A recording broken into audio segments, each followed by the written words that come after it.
6:24.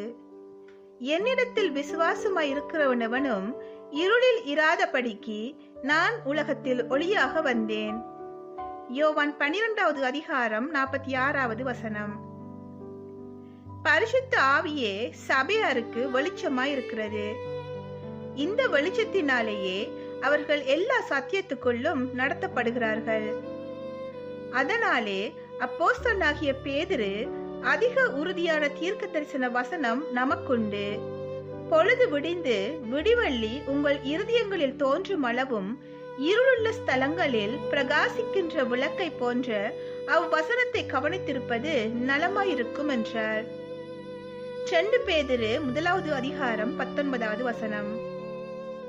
அந்த வெளிச்சம் நீதிமான்களின் பாதை நடுப்பகல் வரைக்கும் அதிகமாக பிரகாசமாயிருக்கிற சூரிய வெளிச்சம் போலிருக்கும். நாம் இன்னும் இருளுள்ள ஸ்தலங்களில் இருந்தாலும் பகல் உதயமாகும் வரை பிரகாசிக்கின்ற விளக்காயிருக்க வேண்டும். பொழுது விடிந்து விடிவள்ளி தோன்றும் வரை நமக்கு அதிக உறுதியான தீர்க்க தரிசன வசனம் தேவை. எனவே ஒரு வசனம் மற்றொரு வசனத்தை புரிந்து கொள்ள உதவுகிறது என காண்கிறோம். ரீப்ரிண்ட் 5339. வணக்கம். இந்த ஆழமான அலசலுக்கு உங்களை வரவேற்கிறோம். இன்னைக்கு நாம ஒளிங்கிற கருத்தை பத்தி கொஞ்சம் ஆழமா பார்க்க போறோம். ஆமா, குறிப்பா உங்ககிட்ட இருக்கிற குறிப்புகள்ல யோவான் 12:46 அப்புறம் 2 பேதுரு 1:19 இந்த 2 வசனங்களை அடிப்படையா வச்சுதான் பேச போறோம். சரி, நம்ம நோக்கம் என்னன்னா இயேசு, பரிசுத்த ஆவி, தீர்க்க தரிசனம், இது மூணும் எப்படி எப்படி சொல்றது, ஒரு உருவகமான இருண்ட இடத்துல வெளிச்சத்தோட ஆதாரமா இருக்குதுன்னு உங்க குறிப்புகள் எப்படி எனக்கு இதுன்னு புரிஞ்சுக்கிறது தான். கரெக்ட். யோவான் 12:46 இருக்கிற அந்த முக்கியமான வரியிலிருந்து ஆரம்பிக்கலாமா? நான் உலகத்திலே ஒளியாக வந்தேன், என்னை விசுவாசிக்கிறவன் எவனும் இருளிலே இராத படிப்பு. இதுதான் ஆரம்ப புள்ளி. ஆமா, இத வச்சு உங்க குறிப்புகள் எப்படி மேற்கொண்டு போகுதுன்னு பார்க்கலாமாங்க. சரி, அப்போ முதல்ல இயேசுதான் ஒளி, அது தெளிவா இருக்கு. ஆனா இந்த ஒளிங்கிற கருத்து அவரை மட்டும் சொல்லுதா, இல்ல அதை தாண்டி போகுதா? உங்க குறிப்புகள் என்ன சொல்லுது? இல்ல, அங்க நிக்கல. இங்கதான் விஷயம் இன்னும் கொஞ்சம் ஆழமாகுது. உங்க குறிப்புகள் படி இயேசுவுக்கு அப்புறம் பரிசுத்த ஆவி வந்து திருச்சபைக்கு ஒரு ஒளியா இருக்காங்க. ஓ, பரிசுத்த ஆவியா? எப்படி? அதாவது அவங்க நம்மள சத்தியத்துக்குள்ள வழி நடத்துற ஒரு உள் வழிகாட்டி மாதிரி, நம்ம உள்ள இருந்து செயல்படுற ஒளி. சரி சரி, இது பேதுரு சொல்ற விஷயத்தோட எப்படி இணையுது? 2 பேதுரு 1:19 உங்க குறிப்புகள்ல அந்த வசனத்தை ரொம்ப அழுத்தமா மிகவும் நிச்சயமான தீர்க்க தரிசன வசனம்னு சொல்லியிருக்கேன். நிச்சயமா, அது ரொம்ப முக்கியமான ஒரு இணைப்பு. உங்க குறிப்புகள் அதை நல்லா ஹைலைட் பண்ணுது.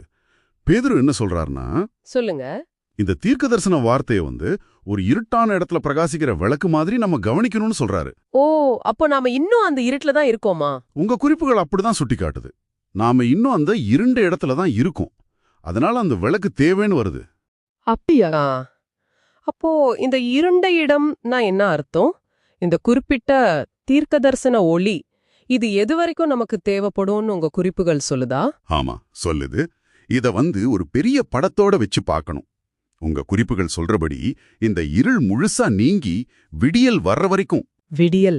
ஆமா, அந்த பூரண நாள் வர்ற வரைக்கும் இந்த தீர்க்க தரிசன வார்த்தைங்கிற ஒளி நமக்கு கண்டிப்பா தேவைப்படும். ஓஹோ. அதுக்கு உங்க குறிப்புகள் நீதிமொழிகள்ல இருந்து ஒரு வசனத்தையும் மேற்கோள் காட்டுது. நீதிமான்களோட பாதை நடுப்பகல் வரைக்கும் அதிகமாய் பிரகாசிக்கிறதா இருக்கும்னு. ஆஹா, அதிகமாய் பிரகாசிக்கிறது. அப்போ கொஞ்சம் கொஞ்சமா வெளிச்சம் கூடுதுன்னு அர்த்தமா?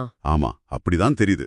அந்த முழுமையான வெளிச்சம் அந்த பூரண நாள் வர்ற வரைக்கும் இந்த தீர்க்கதரிசன விளக்கு தான் நமக்கு வழிகாட்டி.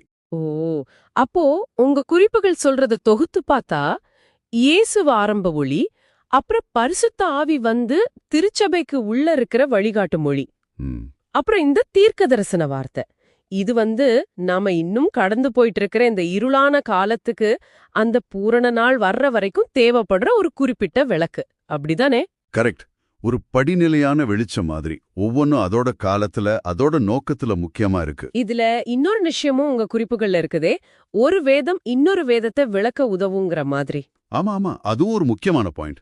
உங்க குறிப்புகள்ல ஒரு ரீபிரிண்ட் எண்ணும் கொடுத்திருக்கு. அதாவது வேதத்தோட ஒரு பகுதி சிலப்போ கொஞ்சம் புரியாம இருக்கலாம், ஆனா இன்னொரு பகுதி ஆமா. அதோட சேர்ந்து படிக்கும்போது அதுக்கு வெளிச்சம் கொடுக்கும். ஒரு புதிரோட துண்டுகள் மாதிரி ஒண்ணுக்கொன்னு சேர்ந்துதான் முழு படத்தையும் காட்டும். அந்த மாதிரி வேதாகம பகுதிகள் ஒன்றை ஒன்று ஒளிர செய்யுங்கிறத உங்க குறிப்புகள் சொல்ல வருது. ரொம்ப அருமையா இருக்கு. அப்போ இன்னைக்கு நாம பார்த்த முக்கிய கருத்துக்களை சுருக்கமா சொல்லணும்னா, இயேசு ஒளியோட ஆரம்பம், பரிசுத்த ஆவி நமக்குள்ள இருக்கிற வழிகாட்டி, ஆமா, தீர்க்க தரிசனம் அந்த முழுமையான விடியல் வர்ற வரைக்கும் இந்த இருட்டுல நமக்கு வழிகாட்டுற விளக்கு. சரியா சொன்னீங்க. இது நம்மள ஒரு முக்கியமான கேள்விக்கு கொண்டு வருது இல்லையா? என்ன கேள்வி? இப்படி ஒரு வழிகாட்டுற ஒளி தேவைங்கிற இந்த யோசனை இப்ப இதை கேட்டுட்டு இருக்கிற நீங்க உங்க சொந்த வாழ்க்கையில சிலப்போ சிக்கலான தகவல்களை பார்க்கும்போதோ இல்லனா ஒரு நிச்சயமற்ற காலத்தை கடந்து போகும்போதோ. ஆமா, நிறைய பேருக்கு அப்படி இருக்கும். அப்போ இந்த வழிகாட்டும் ஒளிங்கிற கருத்து உங்களுக்கு எப்படி பொருந்துது? அந்த வழிகாட்டுதல் எப்படி இருக்கலாம்னு நீங்க யோசிச்சு பார்க்கலாம். நல்ல கேள்வி. கடைசியா ஒரு சிந்தனை உங்களுக்காக நாங்க விட்டுட்டு போறோம்.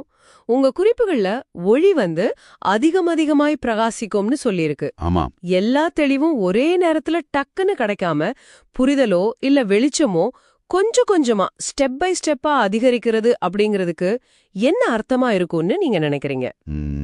குறிப்பா சில சிக்கலான உண்மைகளையோ இல்ல தீர்க்க தரிசனங்களையோ புரிஞ்சுக்க முயற்சி செய்யும்போது இந்த மாதிரி படிப்படியா வெளிச்சம் வர்ற அனுபவம் உங்களுக்கு எப்படி இருந்திருக்கு இல்ல எப்படி இருக்கும்னு நினைக்கிறீங்க? ஆமா, இத நீங்க தொடர்ந்து யோசிக்கலாம். நிச்சயமா. அடுத்த அலசல்ல சந்திப்போம். நன்றி. நன்றி.